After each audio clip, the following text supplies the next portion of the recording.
Cuba kita perhati gaya hidup anak muda di sekeliling kita. Apakah hidup mereka berlandaskan perjuangan menggapai cita?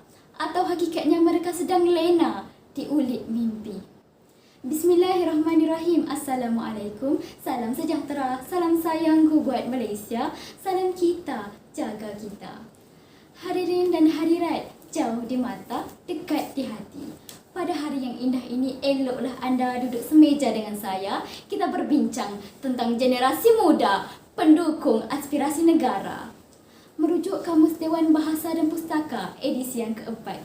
Istilah generasi bermaksud peringkat keturunan, manakala muda ialah mereka yang masih remaja. Pendukung ialah penggendong, aspirasi ialah keinginan yang cukup kuat. Negara ialah tanah yang dihuni oleh sesuatu masyarakat.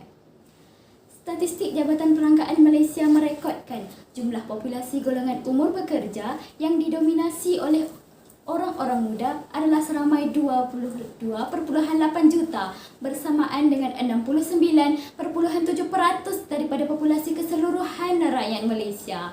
Amatlah ketara, negara kita mempunyai aset anak muda yang cukup besar dan kuat. Seharusnya menjadi satu manfaat buat negara. 3 pragmatik berbeza akan kita telusuri bersama agar terbuka minda ini betapa tingginya nilai anak muda sebagai permata jantung hati buat negara. Pertama, peranan anak muda adalah sebagai pemangkin transformasi negara. Apabila kita berbicara tentang transformasi, ia berkehendakkan kita untuk memahami konsepnya yang boleh diterjemahkan sebagai satu bentuk hijrah, iaitu perpindahan daripada satu keadaan ke keadaan yang lebih baik. Firman Allah Subhanahu Wa Taala dalam surah Ar-Ra'd 2 ayat 11 yang cukup menggetarkan jiwa. Sesungguhnya Allah tidak akan mengubah nasib sesuatu kaum selagi kaum itu tidak mengubah nasib mereka sendiri. Lantaran sedar akan hakikat ini, pihak kerajaan telah menggerakkan pelbagai usaha termasuklah program transformasi ekonomi negara direncana sejak tahun 2010 mensasarkan peningkatan pendapatan kasar negara kepada dolar Amerika Syarikat 523 bilion menjelang tahun 2020.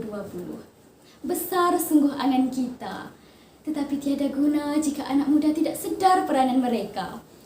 Sepatutnya di sinilah anak muda memainkan peranan mereka, menyumbang tenaga tidak kiralah bidang apa yang mereka ceburi. Mujur masih ada sinar harapan.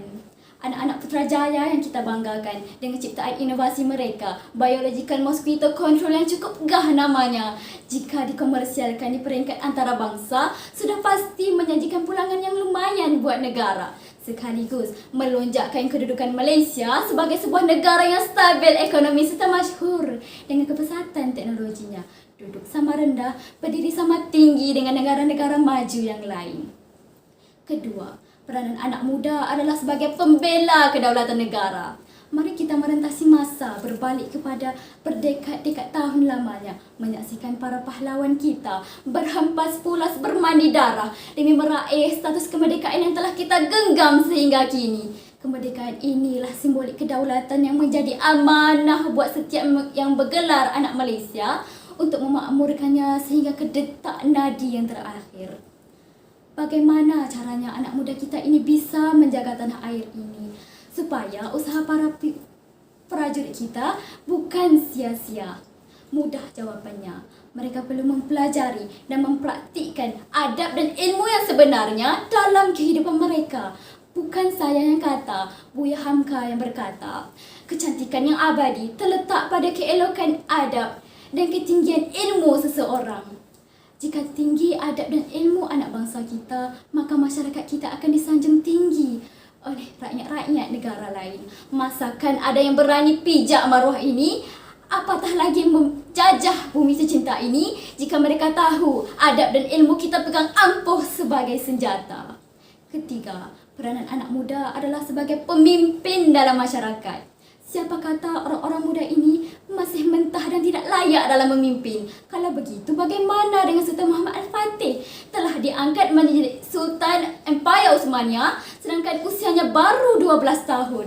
Malah kota Konstantinopel sudah ditawan, sedang usianya baru 21 tahun. Mendengar kisah ini sewajarnya anak muda terinspirasi mengikut jejak langkah beliau menjadi pemimpin muda, buat ahli keluarga, rakan dan masyarakat. Apalah gunanya platform media massa jika tidak dimanfaatkan sebagai wadah untuk mengajak dan membimbing orang lain ke arah kebaikan. Buktinya sudah jelas, lihat sahajalah pada seorang ikon masyarakat yang terkenal dengan nama Aisyah Hijannah. Akaun Instagram dijadikan sebagai medium untuk memuat naik video-video kreatif berunsurkan dakwah dan nasihat. Tujuannya hanya satu, membeli jiwa-jiwa anak muda ini agar tertarik ke arah kebenaran dan kebaikan. Akhirul kalam, benarlah kata Sayyidina Ali, jika tanah ini dibina dengan jiwa yang kosong, pasti lahir golongan yang tidak berbudi. Maka semailah jiwa-jiwa kecil ini dengan akhlak yang indah. Nescaya tanah ini akan lebih subur dengan nilai-nilai yang indah. Begitulah umpamanya betapa besar impak yang dibawa oleh golongan anak muda terhadap tanah air yang didiami. Maka lakarlah dengan nilai murni, corakkan dengan budi pekerti dan warnakanlah dengan sasiah yang terpuji. Kerana mereka ini adalah tulang belakang buat negara. Jika baik akhlak mereka, maka baiklah masa hadapan kita. Marilah anak bangsa, kita sahut cabaran. Julang panjang Malaysia, tinggi di angkasa. Sekian Pemidata Bestari mengundur diri. Wabillahi taufiq wa hidayah. Wassalamualaikum.